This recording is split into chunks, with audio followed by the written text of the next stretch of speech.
Tsaka yung star anise. May star anise ang chicken curry niya, kaya pala binabasto. isa May lang. star anise. Wala may star anise ang chicken curry. So meron tayong fennel. Fennel? Ano yan? Anong fennel? Walang fennel ang chicken curry. Ano po, mga Kaya ka pala 10 binabas, ganito. katulad. Ano na naman yung kinukuha mo? Pista lang to, di ba? Oo. Supply namin sa cater. Ah. Sa catering na pala yung kinukuha. Bali ano, 1 teaspoon curries to 1 kilo. Ay, hindi totoo yun. May ano kayo, kinchay. Kinchay, walang kinchay ang chicken curry. Ang dami namang kontra eh. Hindi naglalagay ang lola ko ng kinchay. O sabi ng tindera, hindi rin naglalagay oh. Meron. Oo nga. Curry yun. Ayun, tanglard. Ano? Tanglard. Ayun. Walang tanglad yun. Meron. Kaya po. Haluya meron. Tanglard. May kinchay kayo, madam.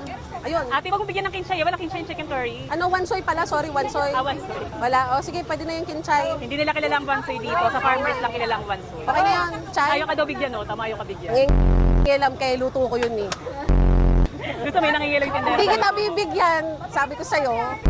Tsaka patis. May patis naman doon, ano? Zenaida patis, patikimin mo yan ang Zenaida patis sa Ate Brenda. Ano? Ang tali na Isang para ano? uwi niya sa bahay. So, Masarap yung patis natin. 500 ml. Ay, di naman. Walang 500 ml dito, long neck, Long hindi neck. 500 ml dito. Bakit?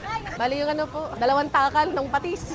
Hindi ka manalo. Balwarte mo to. Ayan, long neck. Ayan, sige. Zenaida, yan. Si Aling Zenaida. Ayusin mo si Ate, Nanda. Brenda, isang ganun na para mauwi niya sa bahay.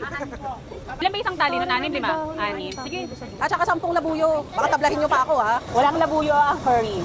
Hindi, pero seryoso, naghanap na ako dried mushroom. Dried mushroom. Wala kang dried mushroom, ate? Papasika tayo, si mami ko niluluto ako. Ano Wala. ba, natikman ko na luto. Ah, sige, ni mami. wala pala sa dried mushroom. Cancel na lang po lahat. Cancel po lahat. Naka peanut butter po, para lalo sila mag-ano. Kaya Kari-kari na yan. Wala naman pa siya. Social, hindi mo kaya. Galing kay Lexis. Haba ng listahan. Magkano po yung total? Pakisenda lang po sa messenger niya sa po magbabayad. Ano masasabi mo sa mga bashers? Yun lang masasabi ko sa kanila, ingit lang kayo. Sabi mo magsumikap din kayo. Kayo mga Huwag basher. lagi nakatambay sa social media. Maghanap kayo ng trabaho. Kasi hindi tayo unlad, hindi tayo mag-grow kung lagi mo Tsaka huwag kayong pupanahin talangka. ang ibang tao. Pwede ka na ba lutuin sa malaking kawa itong mga pinamili natin sa Malabon Okay. SNR? Game tayo dyan, mami. Let's go na. Let's go.